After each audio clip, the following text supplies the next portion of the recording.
Assalamualaikum warahmatullahi wabarakatuh.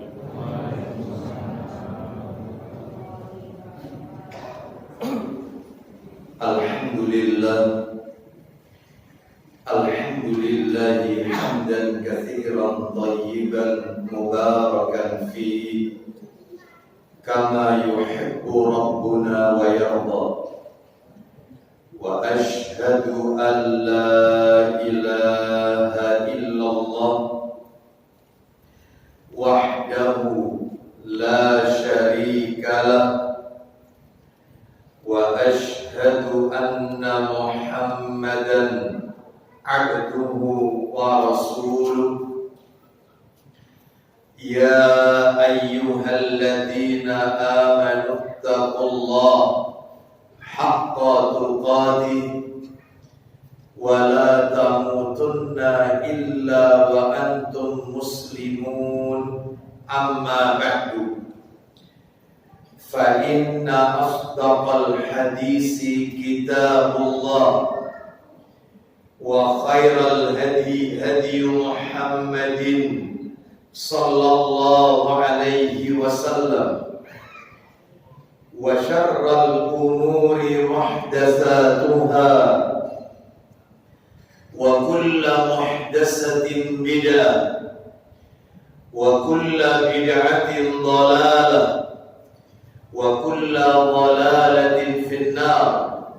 Ikhwan wa akhwati fillah, bapak-bapak, ibu-ibu, kaum muslimin dan muslimah, jamaah salat Isya Masjid At-Taqwa yang semoga dimuliakan oleh Allah Subhanahu wa taala.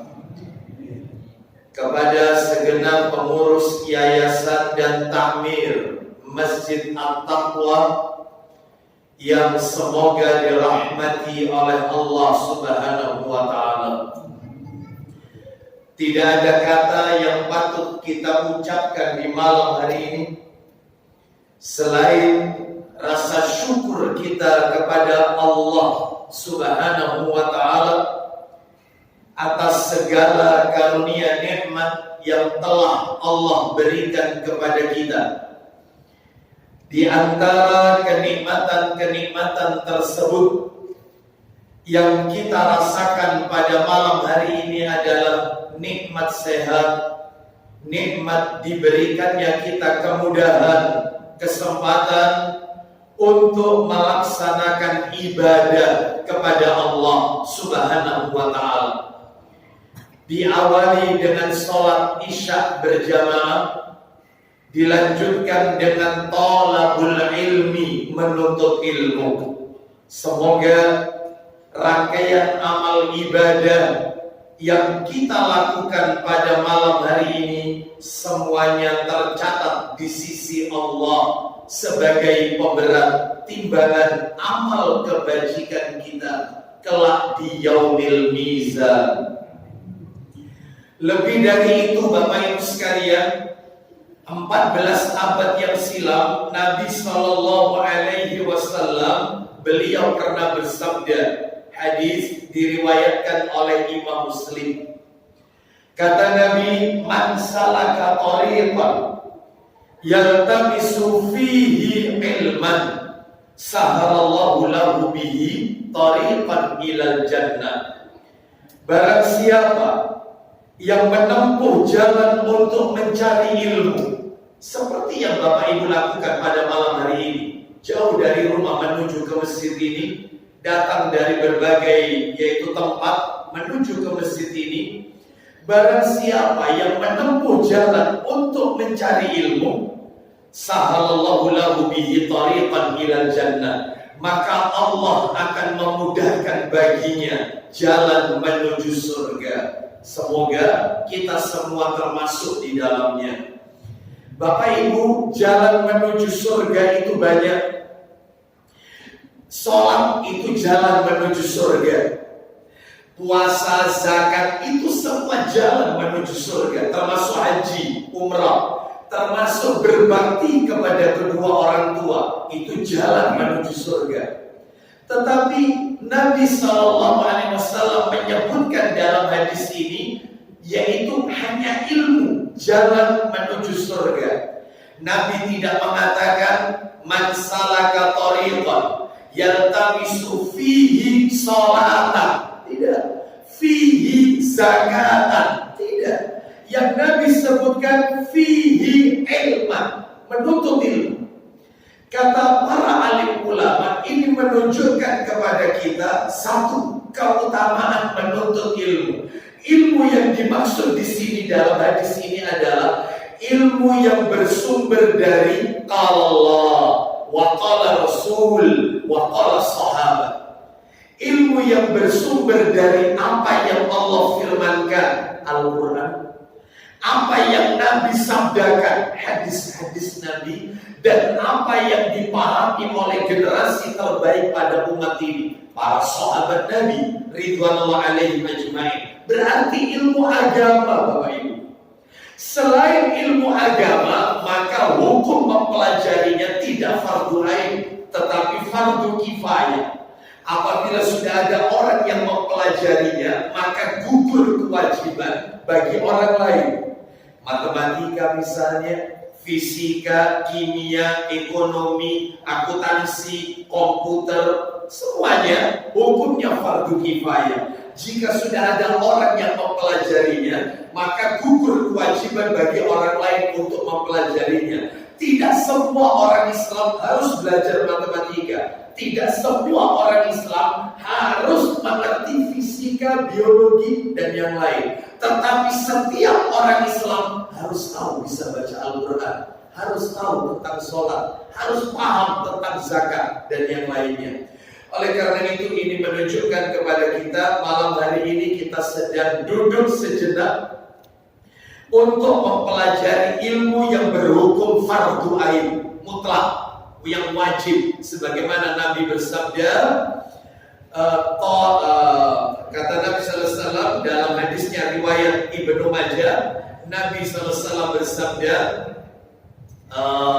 menuntut ilmu ini adalah hukumnya fardu ain, wajib bagi setiap kaum muslimin. Talabul ilm fardhatun ala kulli muslimin. Menuntut ilmu ini adalah hukumnya fardu ain, wajib mutlak bagi setiap kaum muslimin.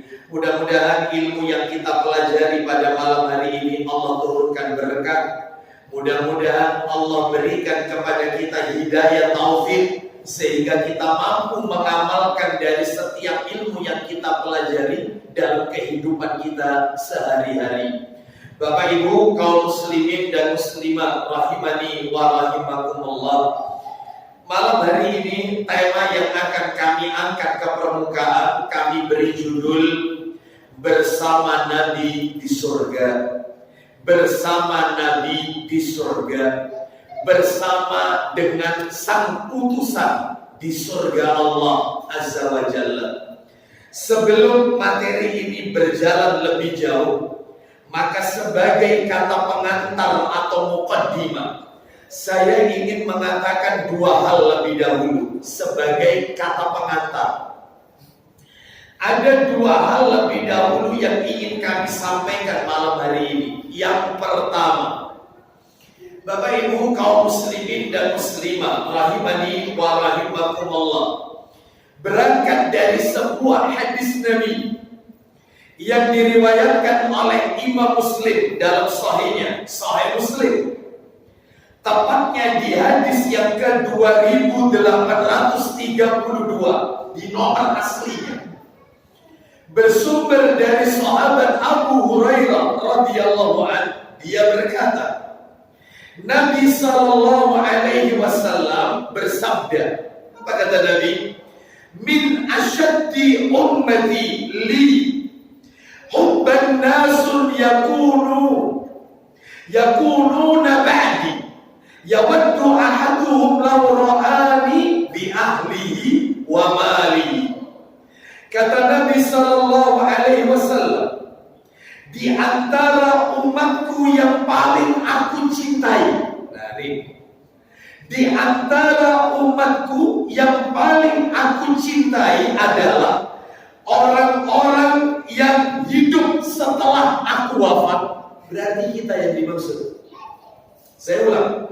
Di antara umatku yang paling aku cintai adalah orang-orang yang hidup setelah aku wafat, di mana mereka menginginkan melihatku.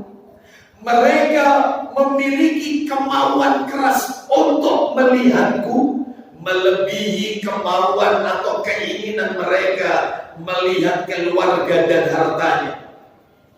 Di antara umatku yang paling aku cintai setelah aku wafat adalah mereka yang punya keinginan kuat ingin berjumpa denganku, melebihi keinginannya bertemu dengan keluarga dan hartanya. Ini menunjukkan kepada kita, Bapak Ibu sekalian, rahimani wa rahimakumullah, setiap kita pasti pengen berjumpa dengan Nabi Sallallahu Alaihi Wasallam. Bahkan Nabi pun juga pengen bertemu dengan kita.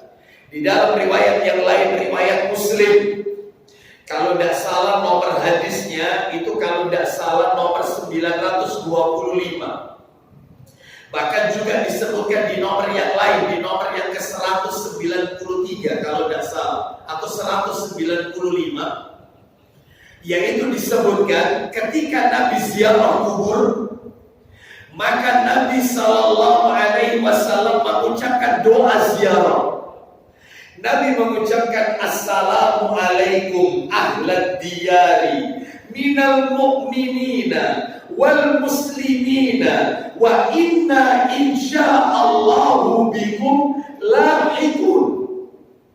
Nabi Sallallahu Alaihi Wasallam mengucapkan doa salam kepada penghuni kubur. Ucapan salamnya adalah Assalamualaikum ahlad diyari minal mu'minina wal muslimina. Semoga Allah memberikan kepada kalian keselamatan dari wahai penghuni kubur, dari kalangan orang-orang yang beriman dan kalangan orang-orang yang beragama Islam. Insya Allah kami menyusul kalian. Wa inna insyaallahu bikum lahiqun. Insya Allah kami akan menyusul kalian. Ini ucapan salam Nabi kepada penghuni kubur. Lalu setelah itu Nabi berkata kepada para sahabat, aku ingin bertemu dengan saudara-saudara kita. Aku ingin bertemu dengan saudara-saudara kalian.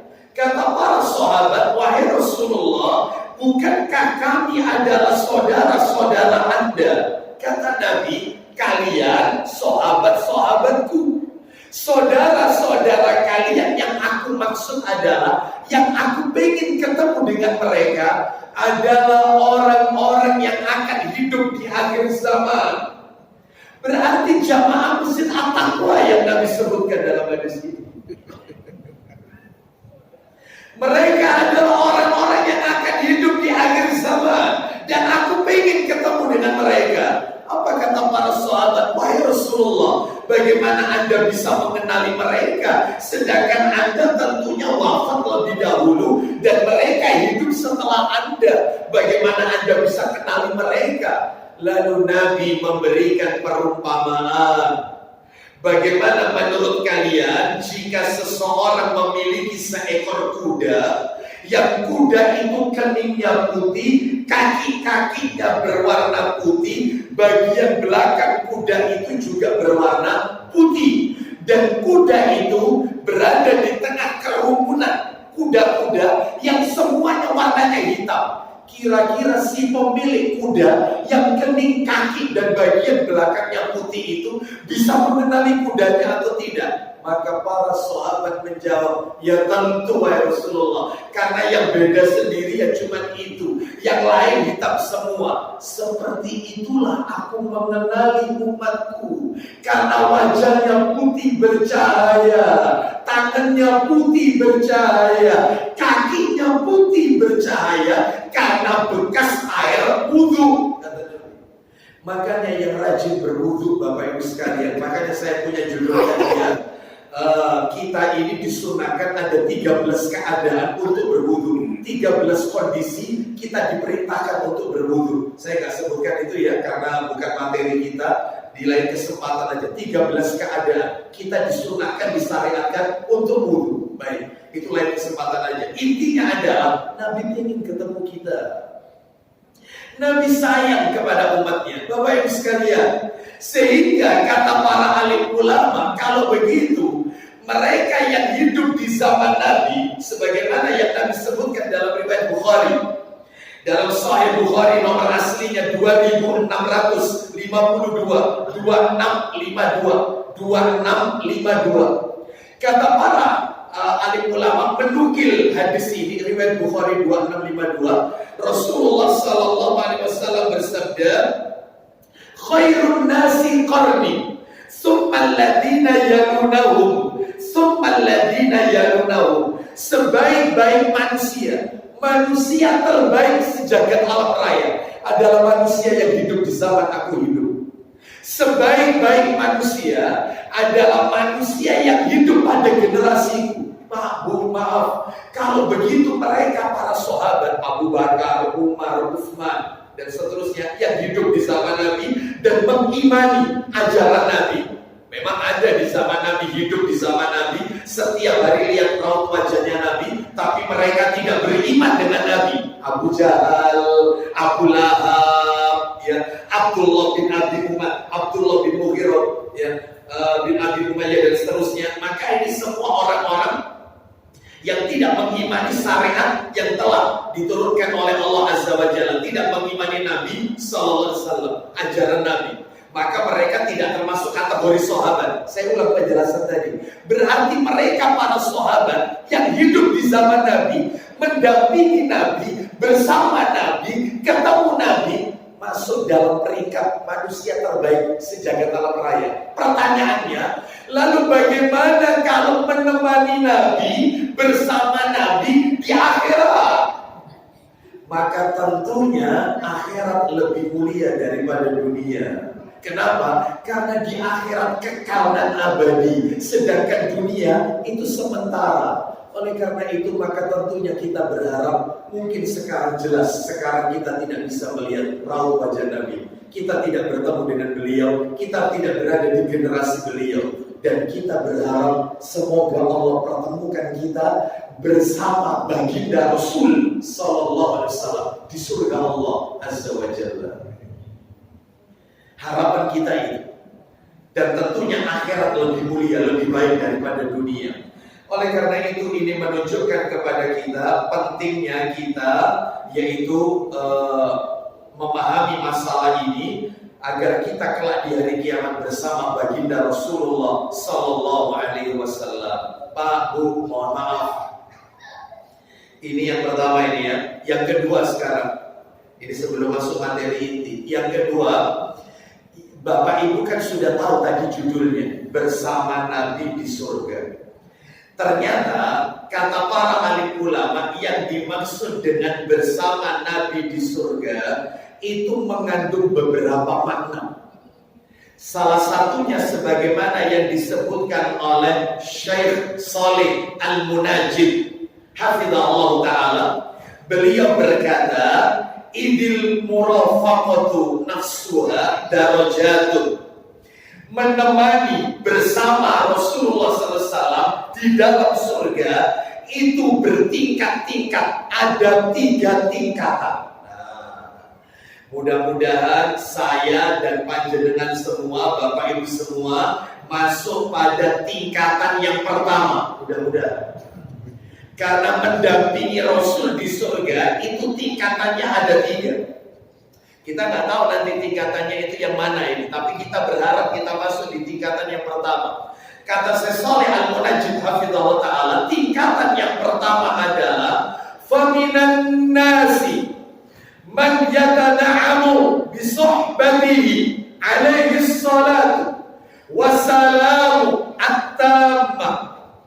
Artinya, tingkatan yang pertama adalah manusia yang akan mendapatkan kenikmatan berupa mendampingi Rasulullah secara sempurna, bersama Nabi secara sempurna. Loh, maksudnya gimana mendampingi Nabi secara sempurna ini? Maksudnya adalah kemana? Di situ ada Rasul, di situ ada kita, di situ ada hamba tersebut. Istilahnya kalau pojok kampungnya intil terus. Di mana ada Rasul, di situ ada kepada si fulan, terus di dalam surga, terus mendampingi Rasul. Masya Allah ini, mendampinginya sempurna. Tingkatan yang kedua agak turun derajatnya. Apa itu? Wa mulazamatihi fil jannah. Tingkatan yang kedua adalah dekat dengan Nabi, sekalipun tidak terus-menerus mendampingi Rasul, tapi dekat dengan Rasul. Contoh, anggap aja misalnya nih, panjenengan berada di salah satu tempat, ya perumahan, yang mana di perumahan tersebut ternyata tempat tinggal panjenengan bersebelahan persis, atau mungkin dekat dengan rumah Anda pemimpin kita, ulil amri kita, Bapak Presiden Jokowi, misalnya nih. Maka tentunya Anda tahu kapan beliau keluar rumah, kapan beliau datang. Pasti Anda terkadang melihat beliau dan seterusnya karena dekat. Tetapi tidak selalu bersama beliau. Nah, cuma dekat, ketemu, kelihatan. Nah, dekat, cuma tidak selalu bersama beliau. Nah, ini yang tingkatan nomor 2, yaitu dekat dengan Nabi SAW di surga. Yang ketiga, derajatnya turun lagi. Wa minan nasi man yatana'amu biliqa'in aw ru'yatin bihasabi a'malihi shalihah. Yang ketiga adalah ada di antara mereka manusia yang mendapatkan kenikmatan berupa berjumpa atau melihat Nabi. Lihat toh, ketemu, hanya itu. Tidak dekat, tidak selalu bisa lihat, tapi ketemu di akhirat. Ketemu. Semua bergantung amal solehnya. Muncul pertanyaan sekarang, Ustaz, amalan apa saja yang nanti kelak di hari kiamat kita bisa bersanding dengan sang utusan? Amalannya ada 9, Bapak Ibu. 9 amalan bersama Nabi di surga. Bersamanya bisa jadi masuk peringkat pertama, terus mendampingi Nabi, atau ranking peringkat yang kedua, yaitu melihat Nabi, dekat dengan Nabi, atau peringkat yang terakhir, melihat Nabi sekalipun tidak dekat dengan Nabi. Mungkin level surganya berbeda dengan baginda Rasul Sallallahu Alaihi Wasallam, tapi ketemu di hari kiamat. Mudah-mudahan Allah Subhanahu Wa Taala menjadikan kita hamba-hambanya yang kelak di hari kiamat. Allah jadikan kita bersama dengan sang utusan Sallallahu Alaihi Wasallam. Sekarang kita akan masuk materi kita yang pertama. Yang pertama, yaitu amalan yang pertama bersama Nabi di surga. Siap Bapak Ibu ya? Yang pertama ini amalannya ini. Apa itu? Yang pertama adalah muttaba'atul Rasul, mengikuti Rasul Sallallahu Alaihi Wasallam. Mengikuti Rasul Sallallahu Alaihi Wasallam. Ittiba. Bapak Ibu sekalian, rahimani wa rahimakumullah. Sekarang saya akan tunjukkan dalilnya. Mana dalilnya?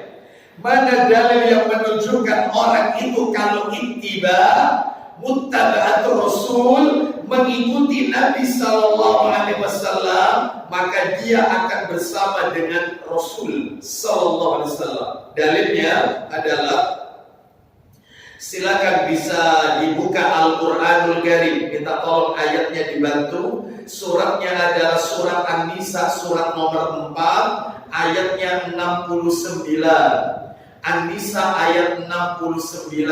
Allah Ta'ala berfirman, ya. Jadi mutaba'ah, mengikuti dan mentaati Rasulullah Sallallahu Alaihi Wasallam. Itu amalan yang pertama, mengikuti dan mentaati Rasulullah Sallallahu Alaihi Wasallam. Mari kita dengarkan.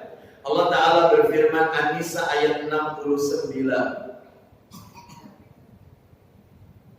وَمَنْ يُطِعِ اللَّهَ وَالرَّسُولَ فَأُولَئِكَ مَعَ الَّذِينَ أَنْعَمَ اللَّهُ عَلَيْهِمْ مِنَ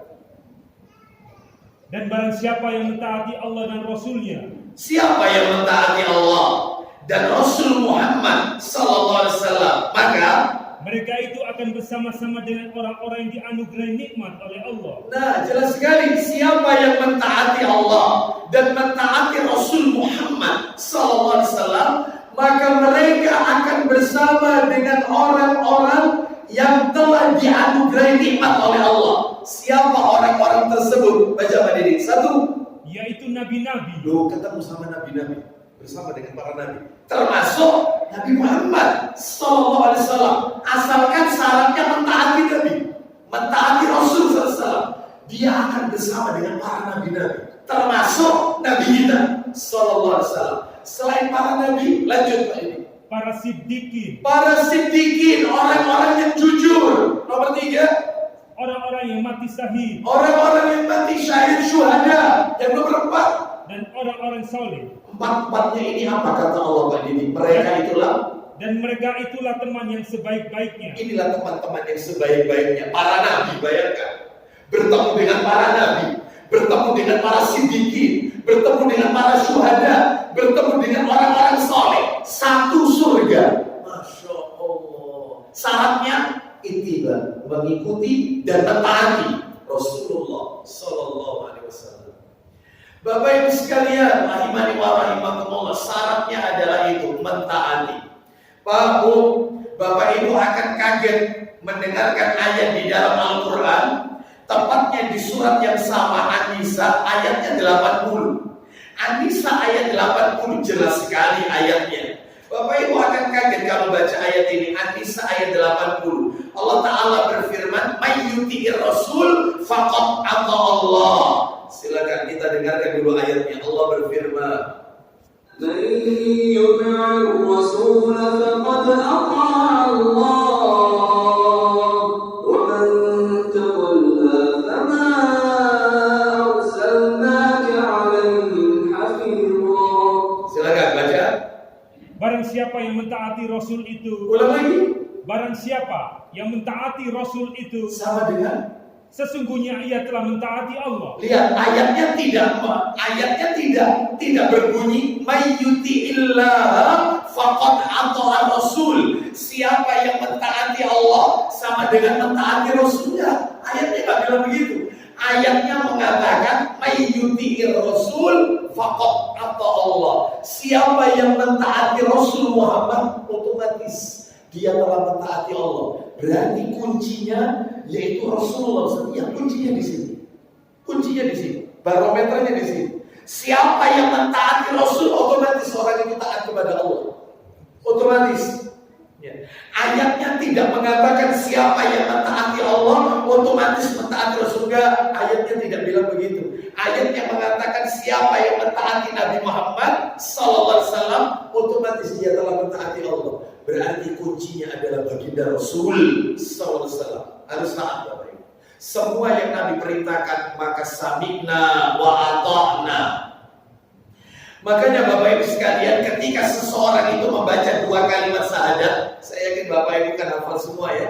Bahkan setiap hari kita itu baca 2 kalimat syahadat itu banyak loh Bapak Ibu. Asyhadu an la ilaha illallah wa asyhadu anna Muhammadar Rasul. Banyak ketika sholat baca syahadat kan, sholat. Dengarkan adzan, menirukan adzan. Asyhadu an la ilaha illallah, asyhadu an la ilaha. Itu syahadat.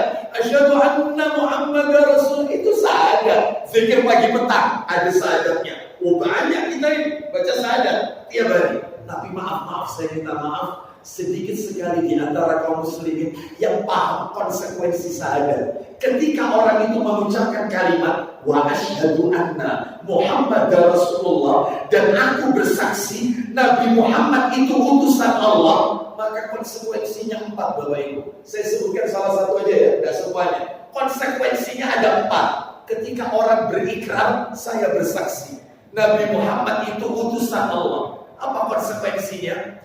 Ustaz, kalau dikurangi 1, maaf, dikurangi 1, Islamnya batal. Islamnya dipertanyakan, keluar dari Islam, bukan muslim. Berarti 4-4-nya harus dilakukan. Harus dilakukan. Apa itu konsekuensinya? Yang pertama adalah ta'atuhu fima amara. Ya. kenapa? Kenapa? Mike, maksudnya Mike, nggak apa-apa ya. Ta'atuhu fima amara, dia wajib mentaati semua yang Nabi perintahkan. Wajib. Ini kesulitan yang pertama ini. Jadi kalau ada seorang muslim yang dia tidak mentaati Rasulullah SAW, maka tentunya ya Islamnya dipertanyakan. Bahkan disebutkan dalam hadis riwayat Bukhari, saya kitabnya dan saya bawa ini Sahih Bukhari, nomornya 1952, dicetakan terjemahan 1952. Nabi SAW bersabda, "Kullu ummati yadkhulunal jannah." Setiap umatku pasti masuk surga. Nabi bilang, mudah-mudahan kita termasuk di dalamnya. Kullu ummati yadkhulunal jannah. Setiap umatku pasti masuk surga. Tapi masih koma, belum kelar. Illa man aba, kecuali orang yang enggan. Maka sahabat tanya, "Wa man ya'ba ya Rasulullah?" Siapakah orang yang enggan itu ya Rasulullah? Apa ada orang yang pengen masuk surga? Kan aneh. Ada orang yang enggan masuk surga. Nabi menjawab, apa kata Nabi? Man ata'ani dakhalal jannah wa man asani faqad aba. Siapa yang mentaatiku masuk surga, siapa yang tidak mentaatiku alias mendurhakaiku, itulah orang yang enggan, gak mau masuk surga. Berarti syaratnya harus taat. Ini konsekuensi pertama. Konsekuensi yang kedua, tasdiquhu fima akhbara. Dia wajib membenarkan semua berita yang datangnya dari Rasulullah. Wajib. Sekalipun apa yang Nabi sampaikan sulit dicerna oleh akal, sekalipun yang Nabi sampaikan sulit dijangkau oleh logika, sekalipun yang Nabi sampaikan tidak rasional, sami'na wa ata'na. Kenapa? Karena Nabi tidak pernah berdusta atas nama Allah. Nabi tidak pernah beropini. Apa yang Nabi ucapkan itu wahyu dari Allah. Pak Didi, kita tolong ayat Al-Qur'annya. Mari kita dengarkan bahwasanya Nabi aja pernah diancam oleh Allah. Nabi pernah diancam oleh Allah kalau Nabi beropini. Apa itu ancamannya? Coba dibuka surat 69. Minta tolong 69 Al-Haqqah. Surat 69 itu Al-Haqqah ayatnya 44. Ayat 44 sampai 46. Al-Haqqah ayat 44 sampai 46. Allah Ta'ala berfirman. Al-Haqqah 44 sampai 46. ولو تقول علينا بعض الأقاويل لأخذنا منه باليمين ثم لقطعنا منه الوتين. Keras sekali ancamannya Allah kepada Nabi kita. Apa itu Pak Didi? Silakan. 44 sampai 46. Seandainya dia, yaitu Muhammad, mengadakan sebagian perkataan atas nama kami, Andai kata Muhammad itu beropini, mengada-ada, niscaya, lanjut, niscaya benar-benar kami pegang dia pada tangan kanannya. tangan kanan Nabi akan dipegang oleh Allah. Terus apa yang akan Allah lakukan? Kemudian benar-benar kami potong urat tali jantungnya. Akan kami potong urat tali jantungnya. Rasul aja diancam oleh Allah kalau beropini. Anehnya sekarang banyak ustaz beropini. Banyak. Kalau ditanya sama jamaahnya, "Ustaz, hukumnya ini apa?" Lalu si ustaz menjawab, "Kalau menurut saya, opini berarti menurut saya." Hati-hati ya.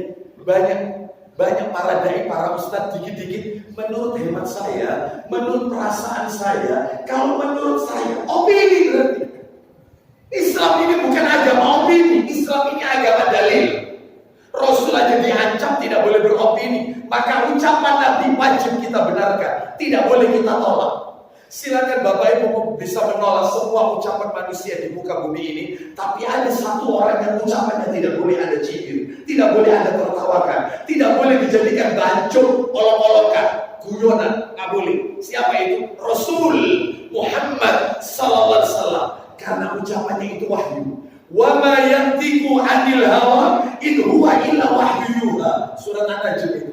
Tidaklah yang diucapkan Nabi berdasarkan hawa nafsunya, tetapi yang diucapkan Nabi itu wahyu yang Allah wahyukan. Sami'na wa ata'na. Sekalipun sulit dijangkau oleh logika. Contoh, Nabi bercerita di akhir zaman turun Nabi Isa. Nabi mengatakan, memberi kabar nanti akan keluar Imam Mahdi, akan muncul Dajjal, akan keluar Ya'juj Ma'juj. Nabi menceritakan tentang ada kubur. Nabi menceritakan tentang surga, ada yaumul mizan, hari penimbangan amal. Maka sami'na wa ata'na. Karena Nabi tidak mungkin berbicara perkara gaib kecuali semua itu datang dari Allah Azza wa Jalla. Pak Didi minta tolong Abu Dawudnya, ya, Abu Dawudnya nomor 3642 yang sudah di-download aja. Saya nggak bawa kitab ke soalnya.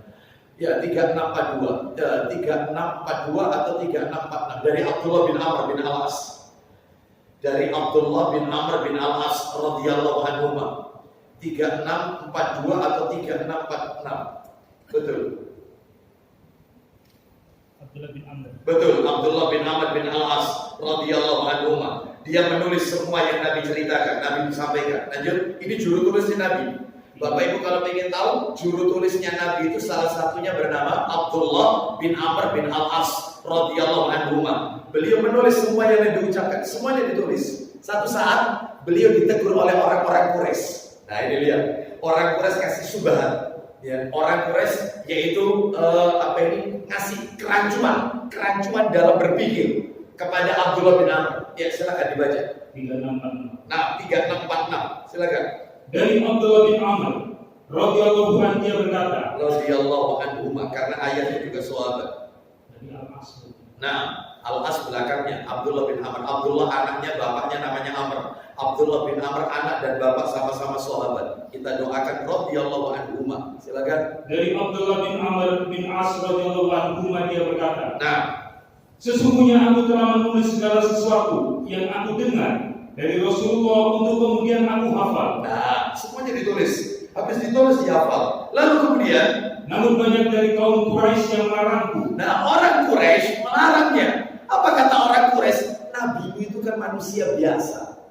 Kan bisa jadi dia itu berkata dalam keadaan senang, bisa jadi dalam keadaan marah. Masa semua ditulis? Kan manusia biasa. Lanjut teruskan. Mereka berkata, Apa kata orang Quraisy? apakah kamu akan menulis segala sesuatu yang kamu dengar dari Rasulullah SAW? Lanjut. Sedangkan beliau sendiri adalah manusia biasa yang bisa saja berbicara dalam keadaan senang dan marah. Nah, masa semua ditulis? Akhirnya berhenti. Terkena omongannya orang Quraisy, berhenti dia nulis hadis. Lanjut. Sehingga aku berhenti menulisnya. Nah, dilaporkan sama Nabi. Setelah dilaporkan, lalu Nabi mengacungkan jari telunjuknya, diarahkan ke mulut beliau sendiri sambil Nabi bersabda. Lanjut Pak Didi. Lalu hal tersebut aku adukan kepada Rasulullah. Terus. Beliau kemudian memberikan isyarat dengan jarinya yang menuju ke mulut beliau. Terus. Lalu beliau berkata, Fawalladzi nafsi biyadi ma yakhruju minhu illa al-haq. Uktub. Fawalladzi nafsi biyadi ma yakhruju minhu illa al-haq. Silakan. tulislah. Tetap tulis. Kenapa? Demi zat yang jiwaku berada di tangannya. Berarti Nabi bersumpah demi Allah. Lanjut teruskan. Tidak ada yang keluar darinya, yaitu mulut ini, kecuali kebenaran. Tulis. Tidak ada satupun yang keluar dari mulutku ini kecuali pasti benar. Tulis. Lalu semenjak itu tulis lagi. Sami'na wa ata'na. Karena banyak dewasa ini orang-orang yang suka mencibir hadis Nabi. Ya, menjadi bahan ejekan hadis Nabi. Hadis Nabi dijadikan bahan guyonan. Nah, ini tidak boleh Bapak Ibu ya. Maka kita harus membenarkan semua yang dikatakan oleh Nabi, termasuk hadis tentang lalat. Dulu diingkari dulu hadis tentang lalat. Riwayat Bukhari. Nabi kan bilang, apabila lalat itu masuk ke dalam minumanmu, itu riwayat Bukhari. Maka celupkan lalat itu, ambil buang lalatnya, minum airnya. Airnya yang diminum, bukan lalatnya yang dimakan, bukan. Ambil airnya, minum, buang lalatnya. Kenapa? Nabi bilang, karena salah satu sayap lalat itu mengandung racun dan satunya mengandung penawar. Lalat itu Pak, ya ternyata maaf sebelum saya jelaskan, gara-gara hadis ini banyak sekali diantara yaitu mereka orang-orang non-Muslim masuk Islam. Karena mereka ternyata sudah membuktikan betul sayap lalat itu ada penawarnya, ada racunnya. Makanya Bapak Ibu belum ada dalam sejarah, belum ada dalam ilmu pengetahuan lalat mencret. Tidak ada. Tidak ada. Karena dia punya penawar. Satu dia bawa penyakit, satu bawa penawar. Maka celupkan sekalian. Banyak non-muslim masuk Islam gara-gara ada selalu. Dulu ditolak. Nggak masuk akal katanya. Masa wong lalat itu sumber penyakit kok tambah dimasukkan. Kan nanti kalau kita minum ya penyakit. Ternyata terbukti. Ucapannya Rasul ini wahyu Bapak Ibu. Jangan ditolak. Sami'na wa ata'na. Itu sikap kita. Makanya kalau Nabi bicara tentang yang goib-goib, yang tidak bisa dijangkau oleh logika, pendekatannya bukan dengan pendekatan nakal, tapi pendekatan iman. Sami'na wa ata'na. Itu mestinya. Dan ada beberapa konsekuensi yang lain. Di antaranya saya singkatkan aja ya, kan ada 4 konsekuensi ya. Yang ketiga konsekuensinya adalah ijtina bumanaha adu wasajar, meninggalkan semua yang Nabi larang. Kalau nomor 1 kan mentaati, nomor 2 membenarkan ucapan Nabi, nomor 3 yaitu menjauhi yang Nabi larang, nomor 4 an la yubadallahu illa bima syara'a, tidak boleh beribadah kepada Allah kecuali dengan apa yang Nabi syariatkan, yang Nabi contohkan.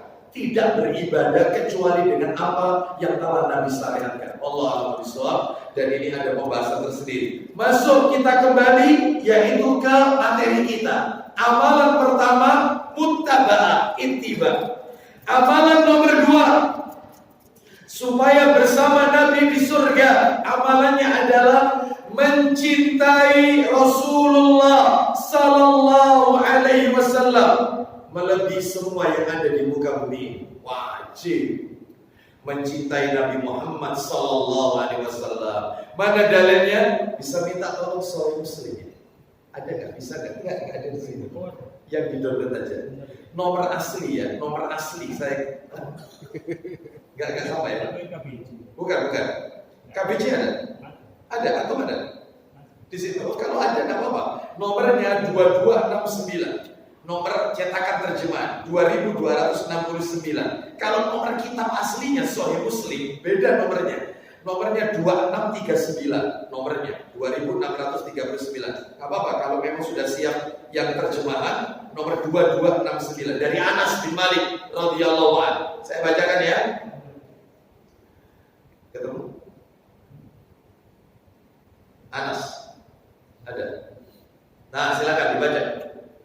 Dari Anas bin Malik radhiyallahu anhu, dia menceritakan seorang laki-laki mendatangi Nabi sallallahu alaihi wasallam. Ayo. Ketemu. Ayo coba ditunggu orang banyak. 2269. 2269. Malah kena dalil saya suruh sabar. Nah, barakallahu fiik. Baik. Datang seorang laki-laki sambil dicari. Ketemu ya? Dari Anas. Seorang laki-laki bertanya kepada Nabi sallallahu alaihi wasallam, "Ya Rasulullah, mata sa'ah?" Wahai Rasulullah, kapan kiamat itu terjadi? Bapak Ibu, pertanyaan itu kalau diawali dengan kapan, biasanya tentang waktu, Bapak Ibu. Berarti orang laki-laki ini bertanya tentang waktunya kiamat, harinya, tanggalnya, bulannya, tahunnya, kalau bisa jamnya. Yang ditanyakan itu waktu. Bapak Ibu tahu apakah Nabi menjawab tidak? Kenapa? Karena urusan kiamat yang tahu hanya Allah. Saya ulang ya, urusan kiamat, urusan ghaib yang tahu hanya Allah. Saya heran juga, beberapa kalau kita lihat di media sosial, di YouTube dan yang lainnya, banyak seliweran para ustadz, para dai yang mereka saya perhatikan mencoba menerka-nerka tentang kiamat itu kapan terjadinya. Ada di antara mereka, saya tidak sebutkan ya, yang jelas itu silveran di YouTube itu. Saya lihat, ada nih, ketemu ya. Nah, coba dibaca, silakan. 2269. Ya, 2269. Dari Anas bin Malik radhiyallahu anhu ia berkata, Iya. ketika aku dan Rasulullah SAW pada suatu ketika keluar dari masjid, Terus tiba-tiba kami ditemui oleh seorang laki-laki di pintu masjid. lanjut. Lalu dia bertanya, Ya Rasulullah, mata sah. Silakan. ya Rasulullah, bilakah terjadi hari kiamat? Kapan kiamat itu terjadi? Stop sampai di situ. Saya lanjutkan yang cerita tadi. Bapak Ibu sekalian, banyak para dai-dai yang saya lihat itu di media sosial yang mencoba menerka-nerka kapan kiamat. Ada di antara mereka yang mengatakan kiamat ini nanti dunia ini berakhir 1500 Hijriah. 1500 Hijriah. Kalau sekarang 1444 Hijriah sekarang. Berarti kurang 56 tahun lagi kiamat. Berani loh ini. Berani loh. Padahal ini urusannya Allah Azza wa Jalla.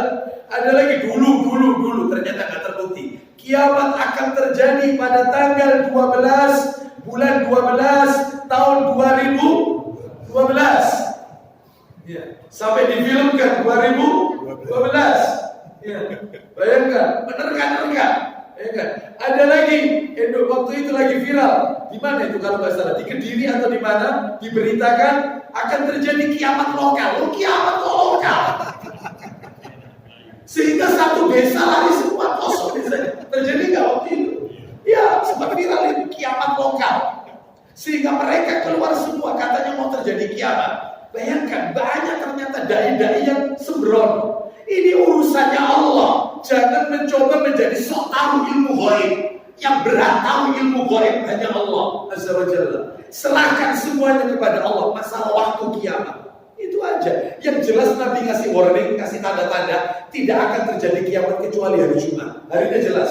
Jumatnya kapan? Allah alam. Tapi Nabi pernah bilang riwayat Tirmidzi, tidak akan pernah terjadi kiamat kecuali Jumat hari. Jelas, Jumatnya tanggal berapa, bulan apa, tahun berapa, jamnya jam berapa, Allah alam, yang tahu hanya Allah. Lah ini ternyata Nabi gak jawab, justru Nabi bertanya kepada orang itu. Lanjut Pak Didi, katanya Nabi kepada orang itu, wa ma a'datta lis-sa'ah. Silakan. Jawab Rasulullah SAW. Ya. Apakah yang telah engkau persiapkan untuk itu? Loh, jadi Nabi seakan-akan bilang sama orang ini, kamu tidak usah tanya kapan kiamat itu. Apa amalan yang sudah kau siapkan kalau terjadi kiamat? Apa yang sudah kau siapkan? Gak usah tanya kapannya. Amalanmu itu sudah siap apa belum? Orang ini menunduk. Lalu kemudian dia mengatakan, lanjut Pak Didi, silakan. Laki-laki itu kelihatan seperti menunduk. Terus Kemudian dia berkata, apa kata laki-laki ini? Gak banyak wahai Rasulullah. Entah itu dari sholat sunnahku yang wajib dilakukan, subuh, duhur, asar, maghrib bisa dilakukan. Yang sunnah gak aku lakukan, gak banyak. Puasa sunnah gak banyak. Sodako juga gak banyak. Tetapi, lanjut Pak Didi, silakan. tidak banyak yang telah kusiapkan, Ya. baik itu berupa sholat sunnah, puasa, dan sedekah atau zakat. Tetapi dia punya modal apa itu? Tetapi aku sungguh-sungguh mencintai Allah dan Rasulnya. Aku sangat mencintai Allah dan mencintai wahai Rasulullah. Aku cinta sama engkau wahai Rasulullah. Lu boleh Ustaz ya, lelaki mengatakan cinta kepada sesama lelaki. Kata para ulama boleh, dengan syarat. Laki-laki itu orang alim. Saya mencintai Anda karena Allah, karena keilmuannya, kealimannya. Boleh, sebagaimana laki-laki ini. Aku mencintaimu wahai Rasulullah. Itu bekalmu, itu tak modalmu. Sholat sunatku sedikit, zakatku sedikit, cuma itu. Bapak Ibu tahu apa kata Nabi? Fa innaka ma'a man ahbabta. Silakan.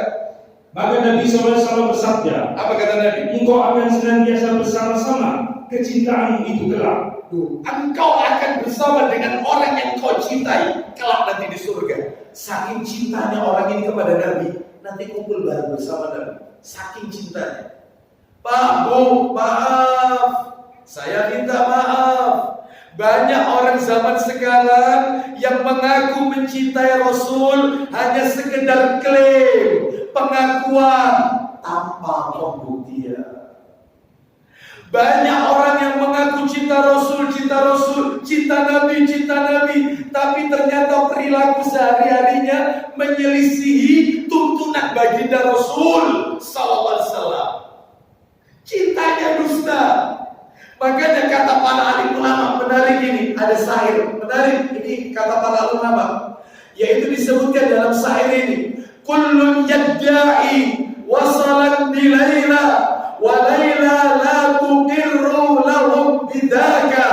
Artinya semua orang mengaku punya hubungan cinta dengan Laila, padahal Laila tidak mengakui hubungan cinta mereka. Semua orang ngaku cinta sama Laila, tapi Laila tidak menaruh hati sama mereka, tidak cinta sama mereka. Berarti kalau begitu Ustaz, intinya itu bukan mencintai Ustaz, bukan. Intinya itu dicintai. Makanya katanya ulama, laisa sya'nu an tuhibba, innama sya'nu an tuhabba. Yang menjadi permasalahan itu adalah bukan engkau mencintai, tetapi engkau dicintai. Saya tanya sama ibu-ibu, Bu, tolong dijawab, Bu. Mana Bu yang bagus, Bu? Anda mencintai suami atau dicintai suami? Men atau di? Masya Allah. Cintai suami, ya. Karena banyak orang mengaku cinta sama Nabi, tetapi belum tentu, yaitu Rasulullah SAW nanti di akhirat mencintai hamba tersebut. Kenapa? Karena dia menyelisihi yaitu ajaran Rasulullah Sallallahu Alaihi Wasallam. Makanya penting sekali ini, yaitu mencintai Nabi itu maksudnya adalah ya mengikuti ajarannya, ya menghidup-hidupkan sunnah Nabinya, itu ya seperti itu. Wallahu a'lam wa bishawab. Tapi anehnya orang zaman sekarang kalau ada di antara saudaranya mencoba untuk mengikuti sunnah Nabi, mengikuti cara hidupnya Nabi, ya dengan memelihara jenggot, ya celananya di atas mata kaki, mulai digunci, mulai diolok-olok, dijadikan bahan tertawaan. Nah, mereka yang sudah mulai pakai siwak meskipun sudah ada pasta gigi, karena siwak tidak bisa tergantikan dengan odol pasta gigi, karena pasta gigi butuh air, butuh tempat, butuh air untuk berkumur dan butuh tempat. Gak mungkin sembarangan bisa gosok gigi dengan pasta gigi. Tapi kalau siwak, dimanapun kita mau sholat bisa pakai siwak, gak butuh air, gak butuh tempat, sehingga tidak bisa tergantikan siwak meskipun sudah ada pasta gigi. Tapi mereka yang pakai pasta gigi dikatakan jorok, ya. Habis makan kepingin meniru Nabi, sisa makanan yang melekat di piring itu dijilati. Bahkan tangan yang masih ada sisa makanannya di jari-jarinya itu dijilati. Tapi saudaranya berkata, makan kok kayak kucing. Padahal itu sunnah. Anehnya itu. Ya, makanya betul Islam ini akan datang. Islam ini datang dianggap asing, dan Islam ini akan kembali menjadi bada'al Islamu ghariban wa sayaudu kama bada'a ghariban fatubalil ghuraba. Maka berbahagialah kiranya orang yang terasing. Nah, itu ya. Baik, kita lanjutkan sekarang Bapak Ibu yang nomor 3 amalannya, nomor 3. Ini sampai jam berapa? 11. Anda dengarnya setengah 11. Masya Allah. Yang ketiga amalannya, yaitu yang ketiga adalah memperbanyak sholat sunnah. Memperbanyak sholat sunnah. Ya. Mana dalilnya? Dalil, silakan bisa dibuka dalilnya Sahih Muslim. Nomor cetakan terjemahan berarti ya 443. Ya, ada Sahih Muslim. Ada bawa. Oh. Ya. Yang apa kalau memang ya, atau sementara dicari. 443. Saya enggak bawa ya. 443. Nomor aslinya 489, nomor asli. Saya bacakan dari Rabi'ah bin Ka'ab al-Aslami radhiyallahu anhu. Dia mengatakan, pada suatu ketika aku bermalam di rumah Rasulullah sallallahu alaihi wasallam. Aku bermalam bersama Rasulullah, maksudnya bermalam bersama Rasulullah sallallahu alaihi wasallam. Maka aku bawakan beliau air wudhu dan untuk keperluan beliau yang lainnya. Ya, 443 ketemu ya. Setelah itu Nabi berkata kepada Rabi'ah, apa kata Nabi? Sal, mintalah kepadaku. Apa yang kau minta? Kau ingin apa dariku? Karena Nabi merasa dilayani, maka Nabi menawarkan, kau minta apa dariku? Maka fakultu, aku menjawab. Apa katanya Rabi'ah bin Ka'ab al-Aslami? Ketemu? Ya, silakan dibaca 443. Rabi'ah menjawab, as'aluka murafaqataka fil jannah. Jelas. Silakan baca dari mana ini? Rabi'ah. Ya. Dari Rabi'ah bin Ka'ab al-Aslami radhiyallahu anhu berkata, Ya. pada suatu ketika aku bermalam bersama Rasulullah SAW. Lanjut. Maka aku bawakan untuk beliau air wudhu dan untuk keperluan lain-lainnya. Nah, terus Beliau bersabda kepadaku, apa kata Nabi kepada Rabi'ah? tanyakanlah kepadaku apa yang hendak kamu tanyakan. Nah,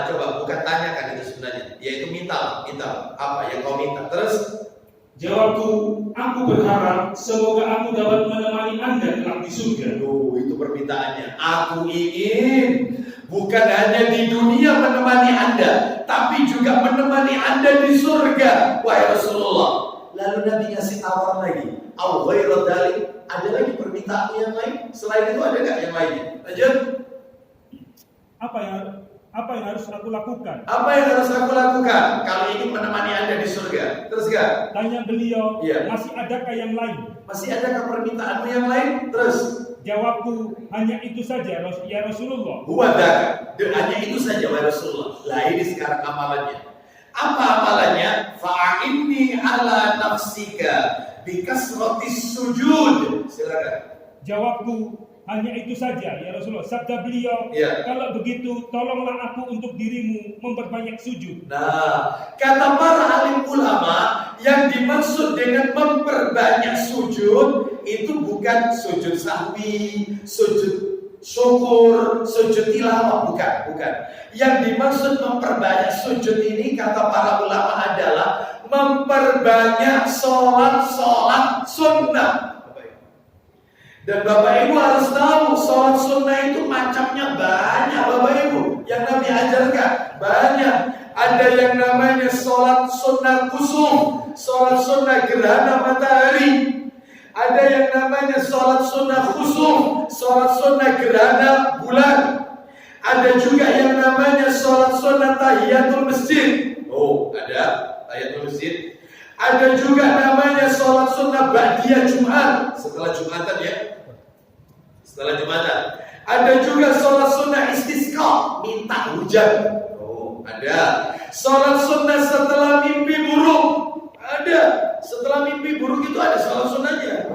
Bapak Ibu, lo ada dalilnya. Coba Pak Didi, Sahih Muslimnya, minta tolong. Ya itu. Ready. Silakan. Mudah-mudahan amannya diterima. Memudahkan. Coba dibuka dalilnya 2111. 2111. Posisi hadis ada di sebelah kiri. Nah, Nabi SAW mengatakan mimpi itu ada 3. Mimpi yang baik datang dari Allah. Mimpi yang buruk, yang menakutkan datang dari syaitan. Ya, seperti tibian. Nah, ini kalau dalam ilmu ruqyah itu bisa berkembang ini ya, pembicaraan kita nantinya ya.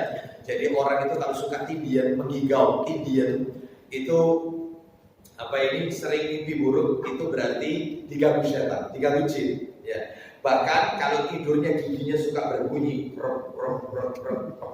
itu jin sudah mau ikut dia, itu tandanya. Ini kalau kita bicara dalam ilmu ruqyah ya. Nah, dan seterusnya banyak ini ya. Ayo baca 2111. Silakan. Ya, dari Abu Hurairah radhiyallahu Dari Abu Hurairah radhiyallahu anhu, dari Nabi SAW beliau bersabda, isinya apabila hari kiamat telah dekat, terus jangan mimpi seorang muslim yang tidak benar. lalu Mimpi yang paling benar ialah mimpi yang selalu berbicara benar. lalu Dan mimpi seorang muslim adalah sebagian dari 45 macam nubuah atau wahyu. poinnya. Mimpi itu ada 3 macam. Ini poinnya. Mimpi itu ada 3. 1, mimpi yang baik adalah kabar suka dari Allah. kabar baik dari Allah. Misalnya ketemu mimpinya, dalam mimpinya ketemu orang tuanya yang sudah wafat. Ternyata dalam mimpinya itu orang tuanya itu seperti masa mudanya dulu. Seger badannya, berseri-seri, tersenyum dengan kita, ya, meskipun nggak ngomong dia. Itu kan senang, anaknya itu senang ketemu orang tuanya itu senang. Ya Allah, bapakku kayak sehat terus seperti masa mudanya. Itu kabar baik dari Allah. Tapi kalau di mimpi itu misalnya ketemu dengan familinya, keluarganya, yang ternyata membuat kita sedih, badannya kurus misalnya, terus kemudian dia berada di tepi jurang misalnya, atau ya ada luka-luka di tubuhnya, bikin kita sedih seperti itu dari syaitan, itu berarti dari syaitan. Terus lanjut. Yang kedua, mimpi yang menakutkan atau menyedihkan datangnya dari syaitan. Terus yang ketiga, ilusi. Dan mimpi yang timbul karena ilusi anak-anak atau khayal seseorang. Jadi sebelum tidur itu bayangin apa ke bawah mimpi. Sebelum tidur membayangkan, ya Allah, punya rumah besar, mobil mewah, istri 2, masya Allah. Ini bayangkan itu ke bawah mimpi. Ya. Misalnya loh ini ya. Tapi tidak ada di antara peserta takwa itu yang bayangkan kayak gitu. Nah, jadi seperti itu. Takut sama istri. Lanjut terus kan. Maka karena itu, jika kamu bermimpi yang tidak kamu senangi, Nah, kalau mimpinya mimpi buruk, maka bangunlah. Terus Kemudian sholat 2 rakaat. Ya, supaya ini apa niatnya? Ya, niatnya adalah sholat sunnah setelah mimpi buruk. Terus setelah sholat berdoa kepada Allah. Doanya bebas, boleh pakai bahasa Indonesia. Inti doanya adalah jangan sampai dalam mimpinya tersebut terwujud atau apa ini benar-benar terwujud ya, dikabulkan gitu ya. Jadi berlindung dari mimpi buruk tersebut, berlindung kepada Allah. Bahkan bukan hanya sholat sebenarnya. Bukan hanya sholat, ada teknisnya itu. Coba dibaca 2110, kembali ke atas 2110 Sahih Muslim, silakan. Dari Jabir radhiyallahu anhu, dari Rasulullah SAW bersabda, Isinya, apabila salah seorang kamu bermimpi dengan mimpi yang tidak disenanginya, maka hendaklah dia meludah ke kiri 3 kali. jadi kalau mimpi buruk itu meludah ke arah kiri 3 kali, hanya menghembuskan angin aja 3 kali. Ya, nggak pakai betulan, nggak pakai. Kasihan istri di samping, istrinya pasti komplain. Yang malu kau ini meludahi saya. Iya, aku mimpi gak enak mimpi ya. Mimpi apa? Mimpi setan. Kau ya apa setan? Kayak kau misalnya waduh, repot ini. Gak tidur itu nanti ya perang sampai pagi. Nah, mimpi kalau buruk meludah ke arah kiri 3 kali. Terus Kemudian berlindung kepada Allah dari gangguan setan 3 kali. A'udzubillahi minasyaitonirrajim. A'udzubillahi minasyaitonir 3 kali baca ta'awudz. Terus yang berikutnya, Sesudah itu merubah posisi tidur dari posisinya semula. ketika mimpi buruk itu posisinya miring ke kiri, maka ketika dia terbangun melanjutkan tidur, maka posisinya berganti. Bukan batanya yang dibalik, bukan. Posisi tidur yang dibalik. Bukan bantal yang dibalik. Itu yang Nabi ajarkan. Terus kalau bisa sholat, gandengannya tadi, ya. Masih ada lagi nggak? Gitu. Dan mimpi buruk nggak boleh diceritakan kepada orang lain. Mimpi buruk tidak boleh diceritakan kepada orang lain. Sebab apa? Sebab nanti akan muncul yaitu ramalan-ramalan. Ya. Makanya munculnya ribon, yaitu gara-gara, yaitu seperti itu, mimpi buruk, mimpi di rumahnya penuh dengan darah, itu tandanya begini. Nggak usah diceritakan ke orang. Berlindung aja kepada Allah. Wallahu a'lam bishawab. Terus apa lagi? Sholat sunnah, kembali ke sholat sunnah. Ada lagi sholat sunnah ba'da wudu. Ada sholat sunnah setelah wudu. Ada lagi sholat sunnah rawatib qobliyah ba'diyah. Ada qobliyah ba'diyah. Ada lagi yaitu sholat sunnah ketika masuk rumah, yaitu pulang dari bepergian. Sampai rumah sholat 2 rakaat. Sholat sunnah ketika keluar rumah, kalau mau safar, sholat dulu. Karena kata Nabi, siapa yang masuk rumah sholat 2 rakaat, kalau keluar rumah sholat 2 rakaat. Maka keutamaannya, kalau masuk rumah sholat 2 rakaat, Allah akan hindarkan keburukan yang ada dalam rumah tersebut. Kalau keluar rumah sholat sunnah 2 rakaat, Allah akan hindarkan semua kejahatan yang ada di luar. Manfaatnya besar. Termasuk sholatnya suami istri sebelum jima. Maaf ya, sebelum jima, tapi ini khusus untuk pengantin baru. Ya, pengantin baru. Loh Ustaz, saya dulu waktu nikah Ustaz belum sholat ini Ustaz gimana? Ya nikah lagi. Untuk mengamalkan sunnah. Itu Bapak ya? Ya. Ya, baik. Kita lanjutkan. Ya, nikah barangkali dulu belum dipraktekkan. Nah, kepingin diamalkan ini sunnah ini. Nikah lagi. Kita lanjutkan sholat sunnah isyraq suruh. Sholat sunnah tahajud. Tuh. Sholat sunnah witir, gandengannya tahajud. Sholat sunnah duha, nama lainnya awabin. Nama lainnya sholat sunnah duha, awabin. Apa itu awabin? Sholatnya orang yang banyak bertobat kepada Allah. Makanya orang sholat duha itu disebut oleh Allah awab. Awab itu orang yang bertobat. Makanya jangan tinggalkan sholat duha. Meskipun 2 rakaat, itu sholatnya orang yang bertobat. Awab namanya itu Allah, nama lainnya. Terus makanya setelah sholat duha, zikirnya itu dibaca 100 kali. Nabi ajarkan. Gimana zikirnya itu? Allahumma firli wa tub alayya innaka antat tawwabur rahim. Itu dibaca 100 kali.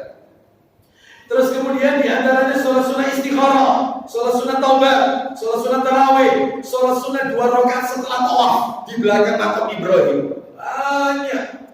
Ya, wallahu a'lam bishawab ya. Baik, terus kemudian amalan yang berikutnya sekarang. Amalan yang berikutnya, amalan yaitu bersama Nabi di surga. Apa amalannya?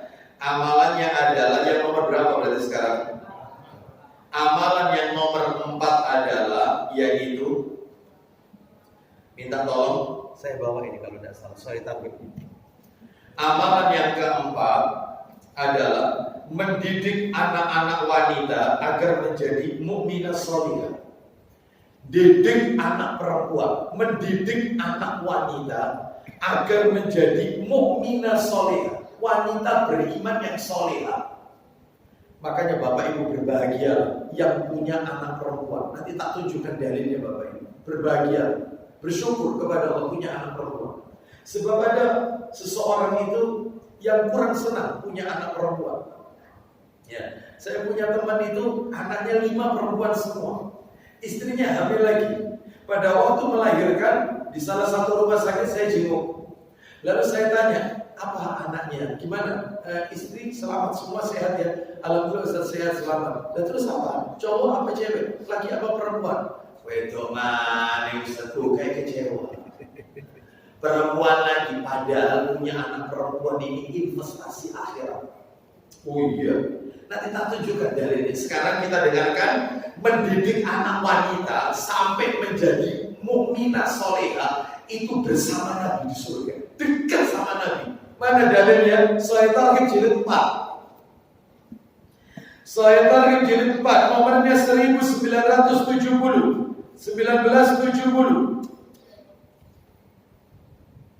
Ya. 1970, poin 20C, yang poin 20C, yang C. Nah, dari Anas bin Malik, ikuti depannya. Bisa, lagi. Ya, silakan. Ya.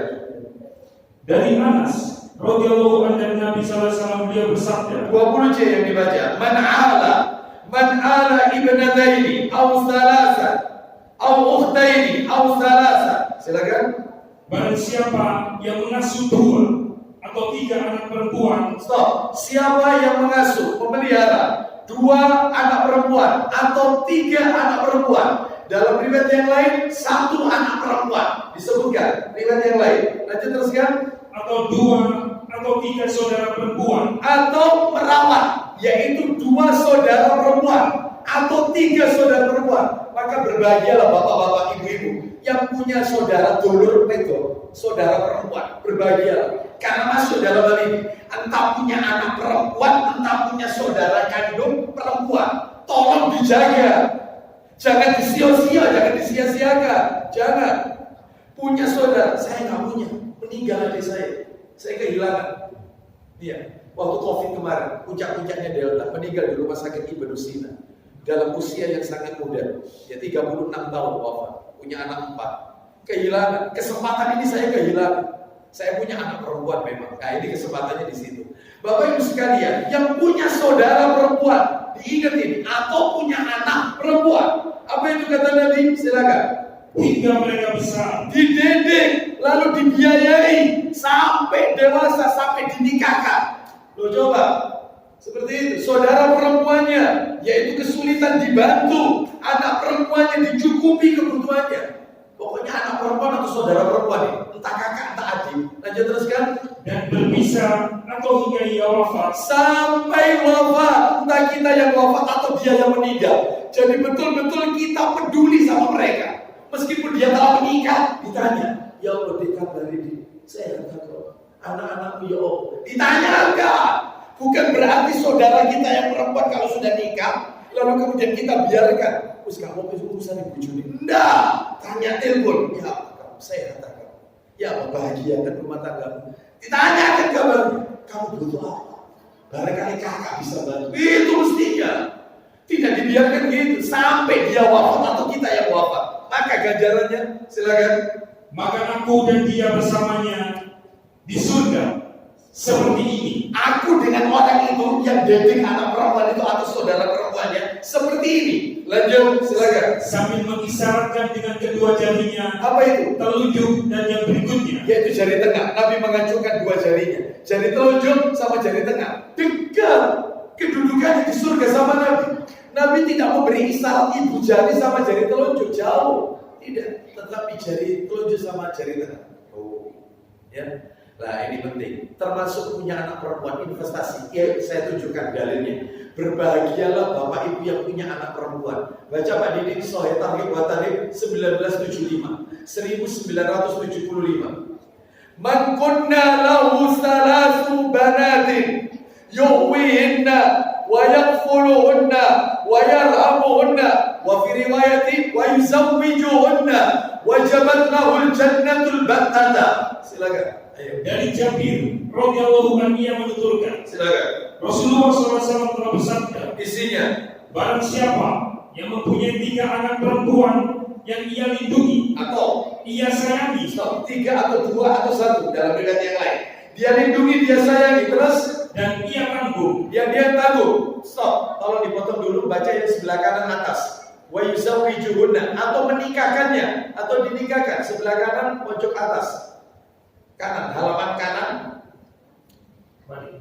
Enggak, balik. Nah itu. Dalam riwayat yang lain, atau menikahkannya. Iya. Betul kan ya? Sampai menikahkannya. Maka lanjutkan pahalanya. Silakan. Ya. Terus, maka surga wajib baginya dengan pasti. Maka orang tuanya wajib masuk surga dengan pasti. Wajib masuk surga. Punya anak perempuan, kalau berhasil ya, berhasil mendidik sampai wanita soleh, jadi wanita mukminah soleh, memelihara diri, ya seperti itu. Tapi kalau orang tuanya, papa mamanya memiliki anak wanita, dibiarkan berteman, boncengan dengan teman laki-lakinya yang bukan mahram. Anaknya perempuan keluar rumah gak pakai hijab, sehingga auratnya dilihat, dinikmati laki-laki yang bukan mahram. Anak perempuannya bermain tiktokan, sehingga wajah cantik anaknya dinikmati oleh banyak laki-laki yang bukan mahram, sehingga dijadikan ajang onani dan seterusnya. Anak wanitanya dibiarkan, yaitu bercanda mesra, bercanda ria dengan teman sekolahnya yang bukan mahram. Waduh, itu orang tuanya, na'udzubillah, subhanallah ya.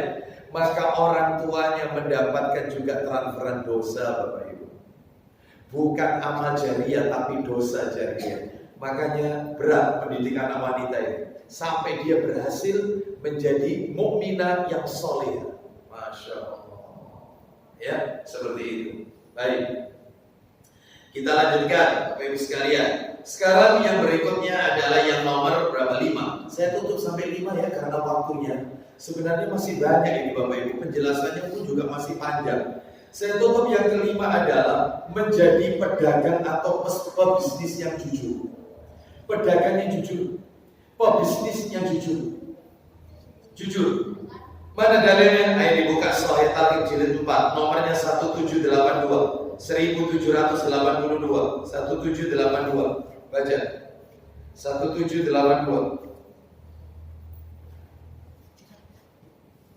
Dari Abu Sa'id Al-Khudri radhiyallahu anhu, ya. Dari Nabi SAW dia bersabda, isinya, pedagang yang jujur lagi amanah akan bersama para nabi. At-tajirus saduqul amin ma'an nabiyyin. Pedagang atau bisnis yang jujur lagi amanah akan bersama dengan para nabi. Terus wasiddiqin, para siddiqin, wasyuhada, dan para syuhada. Orang yang mati syahid, pedagang jujur. Jadi tidak dia tidak pernah menipu, dia katakan terus terang cacat yang ada pada produk yang dia jual dan seterusnya. Maka jujur, pebisnis yang jujur, ya. Dia tidak melakukan suap risuah, ya, melakukan suap, ya, menyogok dan seterusnya. Jujur. Maka yang seperti ini dia akan bersama dengan para nabi. Salah satunya adalah Nabi Muhammad SAW. Dan tentunya masih banyak beberapa Bapak Ibu, di antaranya memperbanyak baca sholawat, gitu ya. Orang kalau memperbanyak baca sholawat, ya akan bersanding dengan Nabi. Sebagaimana Nabi bersabda, Inna awlan nasi di yawmal qiyamah aktsaruhum alaiya sholatan. Sesungguhnya manusia yang paling utama, paling dekat denganku di hari kiamat, paling dekat posisinya dengan aku di hari kiamat adalah mereka yang paling banyak membaca sholawat kepadaku. Perbanyak baca sholawat Bapak Ibu, dengan sholawat yang Nabi ajarkan. Wallahu a'lam bishawab. Demikian apa yang bisa kami sampaikan. Semoga menjadi tambahan ilmu yang bermanfaat. Ada yang bertanya? Silakan Bapak.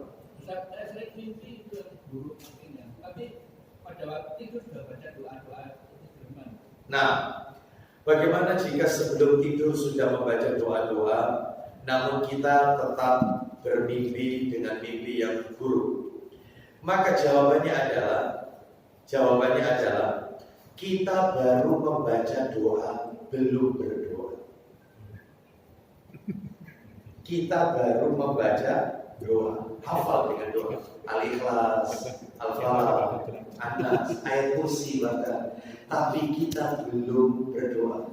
Maksudnya adalah kita belum paham betul dengan ayat yang kita baca. Mohon maaf. Bapak Ibu tahu hadis tentang ayat kursi yang mengajari Abu Hurairah ayat kursi itu siapa? Ada yang tahu? Saya tahu, betul Ibu, saya tahu. Kan Abu Hurairah diberi tugas oleh Nabi untuk jaga zakat kurma. Ceritanya kan gitu. Tiba-tiba datang setan berubah wujud menjadi manusia miskin, mencuri, lalu ditangkap oleh Abu Hurairah. Singkat cerita mau dilaporkan, dia jadi besok tidak akan ulangi lagi. Ini terakhir, tolong aku ini tidak makan soalnya, tolong. Akhirnya dikasihkan. Besok cerita sama Nabi, tadi malam ada pencuri wahai Rasulullah, tapi dia janji tidak akan curi lagi. Kata Nabi, nanti malam datang lagi. Ternyata betul datang lagi yang kedua kalinya. Ditangkap lagi, enggak, kamu sudah janji enggak akan curi, tapi ya ini yang terakhir, betul yang terakhir. Karena saya enggak makan, enggak punya apa-apa, saya tidak dibiarkan. Singkat cerita lapor kepada Nabi. Lalu kemudian Nabi berkata, nanti malam dia datang lagi. Ternyata betul, yang ketiga datang, akhirnya betul-betul akan dilaporkan. Enggak bisa. Kamu tetap tak laporkan kepada Rasulullah SAW. Lalu lepaskan tanganmu. Kata saya tadi, lepaskan tanganku. Maukah engkau aku ajarkan satu kalimat yang kalau kau baca sebelum tidur, maka kau tidak akan diganggu oleh setan selamanya. Ya mau, namanya sahabat Nabi, haus dengan amal kebaikan. Apa itu? Bacalah Allahu la ilaha illallah hayyul qayyum. Saya tanya aja. Ayat kursi. Lalu kemudian lapor besoknya, wahai Rasul, tadi malam mau tak laporkan, ternyata dia singkat cerita ya mengamalkan ajaran, yaitu memberitahukan kalau mau tidur baca ayat kursi. Kau tahu siapa yang datang itu? Enggak tahu. Dia adalah syaitan yang berkata kepada engkau sebuah kebenaran. Maka kata para ulama, orang kalau paham makna ayat kursi, gak akan tidurnya diganggu setan. Lu paham maksudnya apa? Allahu la ilaha illa wal hayyul qayyum. Apa itu maknanya al-hayyu? Apa itu makna al-qayyum? Loh, kalau saya tanya sama Pak Jenderal, Pak, ayat kursi, Bu, ayat kursi ada berapa asmaul husna yang ada di ayat kursi? Ayo. Itu mulai sekarang Allahu la ilaha illa hayyu al-qayyum. Mulai itu kan. Padahal di dalam ayat kursi itu ada 5 asmaul husna. Allah, Al-Hayyu, Al-Qayyum, terus wala yuhibbu ma huwal aliyyul azim. Al-Ali, Al-Azim. Itu apa maknanya Allah? Lafzul jalalah Allah. Al-Hayyu itu maknanya apa? Al-Qayyum itu maknanya apa? Al-Ali, Al-Azim.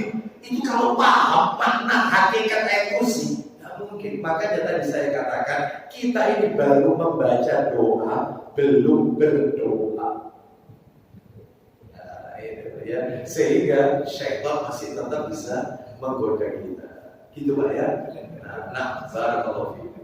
Mudah-mudahan mimpi buruk panjenengan diganti oleh Allah malam ini dengan mimpi yang indah. Seperti itu ya. Allah, silakan. Iya. Seperti itu. Ada lagi? Tidak ada. Baik, kalau tidak ada kita tutup dengan kafaratul majlis. Semoga menjadi tambahan ilmu yang bermanfaat. Mudah-mudahan Allah meridhoi semua amal ibadah kita. Kita akhiri, mohon maaf apabila ada hal-hal yang tidak berkenan di hati Bapak Ibu sekalian. Terima kasih atas undangan yang diberikan kepada kami. Kita akhiri wassallallahu ala nabiyyina wa ala alihi wa sahbihi wa sallam. Subhanaka Allahumma wa bihamdika asyhadu an la ilaha illa anta astaghfiruka wa atubu ilaik. Wa akhiru da'wana alhamdulillahi rabbil alamin. Assalamualaikum warahmatullahi wabarakatuh.